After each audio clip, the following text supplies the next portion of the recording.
America ইসরায়েলের হামলায় ইরানের একের পর এক শীর্ষ নেতার মৃত্যুর পরও ইরানকে নত করা যায়নি, বরং হরমুজ প্রণালী নিজেদের নিয়ন্ত্রণে রাখার পাশাপাশি মধ্যপ্রাচ্যে আমেরিকার মিত্র দেশগুলোর ঘাঁটিতে হামলা অব্যাহত রেখেছে ইরান।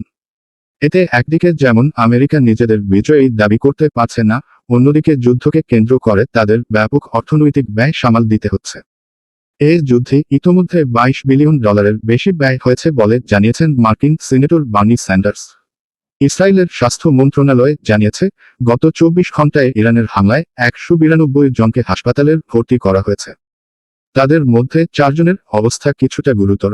যুদ্ধ শুরুর পর থেকে মোট 3727 জন ইসরায়েলি আহত অবস্থায় হাসপাতালে ভর্তি হয়েছেন।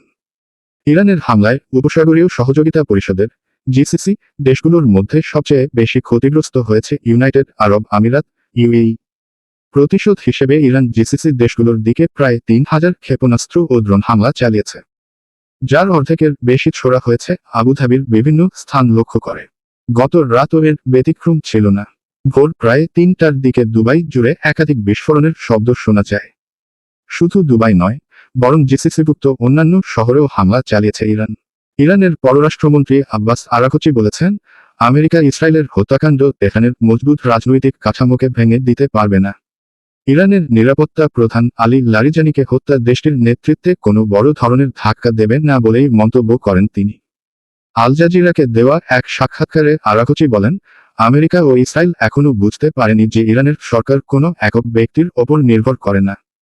তিনি বলেন, আমি জানি না কেন আমেরিকান ও ইসরায়েলিরা এখনও এ বিষয়টি বুঝতে পারেনি। ইরানের একটি শক্তিশালী রাজনৈতিক কাঠামো রয়েছে। কোনো একক ব্যক্তির থাকা নাই কাঠামোকে প্রভাবিত করে না। আরাঘচি উল্লেখ করেন, 28 ফেব্রুয়ারি আমেরিকা ইসরায়েলের হামলার প্রথম দিনেই দেশের সর্বোচ্চ নেতা আয়াতুল্লাহ আলী খামেনি নিহত হন। এত বড় ক্ষতির পরও ইরান এখনও নিজের পায়ে দাঁড়িয়ে আছে। তিনি বলেন, একজন শহীদ হওয়ার পর সঙ্গে সঙ্গে তার বিকল্প নিয়োগ দেওয়া হয়েছে। যদি পররাষ্ট্রমন্ত্রীও শহীদ হন, শেষ পর্যন্ত তার জায়গায় অন্য কেউ দায়িত্ব নেবেন। নিহত আয়াতুল্লাহ আলী খামেনি ও তার উত্তরসূরি মুজতবা খামেনির ঘনিষ্ঠ ছিলেন 67 বছর বয়সী লারিজানি। সোমবার রাতের এক হামলায় তিনি নিহত হন। ইরানের রাষ্ট্রীয় গণমাধ্যম মঙ্গলবার আরও নিশ্চিত করেছে, আমেরিকা ইসরায়েলের হামলায় ইরানের আধাসামরিক বাহিনী বাশিজের প্রধান গোলামরেজা সোলেইমানি নিহত হন। তিনি গত 6 বছর ধরে বাশিজের কমান্ডার হিসেবে দায়িত্ব পালন করেন। আমেরিকা ইসরায়েলের যুদ্ধের প্রতিরোধে তিনি একজন গুরুত্বপূর্ণ নেতা হিসেবে উদিত হয়েছিলেন। আল জাজিরার জ্যেষ্ঠ রাজনৈতিক বিশ্লেষক মারওয়ান বিশারা বলেন, ইসরায়েল দীর্ঘদিন ধরে তাদের রাজনৈতিক প্রতিপক্ষদের লক্ষ্য করে হত্যাকাণ্ড চালিয়ে আসছে, যা যুদ্ধের স্বাভাবিক নিয়মের পরিপন্থী। তিনি বলেন, ইসরায়েল যেভাবে রাজনৈতিক নেতাদের হত্যা করে, এই কাজগুলো অনেকটা গ্যাংস্টারদের মতো, যা যুদ্ধের পরিপন্থী এক ধরনের সন্ত্রাসবাদ।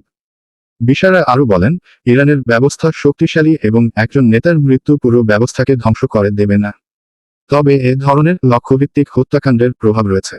আল জাজিরাকে দেওয়া সাক্ষাৎকারে আরাঘচি বলেন, উপসাগরীয় অঞ্চলসহ বিস্তৃত এলাকায় চলমান সংঘাত তেহরানের পছন্দ নয় এবং শেষ পর্যন্ত এর দায় আমেরিকাকেই নিতে হবে। তিনি বলেন, এটা আমাদের যুদ্ধ নয়। আমরা এটি শুরু করিনি, বরং আমেরিকা এটি শুরু করেছে। ফলে এতে যে ধরনের মানবিক ও আর্থিক বিপর্যয় সৃষ্টি হয়েছে তার একক দায় তাদের। আমেরিকাকে এজন্য অবশ্যই জবাবদিহির আওতায় আনতে হবে। ট্রাম্প ইরানে হামলার পরপরই এক প্রকার বিজয় দাবি করেছিলেন। তিনি ভেবেছিলেন ইরানের শাসকদের হত্যা করতে পারলেই হয়তো ইরান মাথা নত করবে এবং তিনি ভেনেজুয়েলার মতো ইরানে এক ধরনের অনুগত শাসন প্রতিষ্ঠা করতে পারবেন। কিন্তু বাস্তবে তেমন কিছুই ঘটেনি। ফলে আমেরিকা ইসরায়েলের হামলায় একদিকে যেমন মানবিক বিপর্যয় তৈরি হয়েছে, একই সঙ্গে যুদ্ধ দীর্ঘায়িত হলে বিশ্বব্যবস্থায় যে ধরনের অস্থিরতা তৈরি হবে, তার ভার ট্রাম্প কি বইতে পারবেন?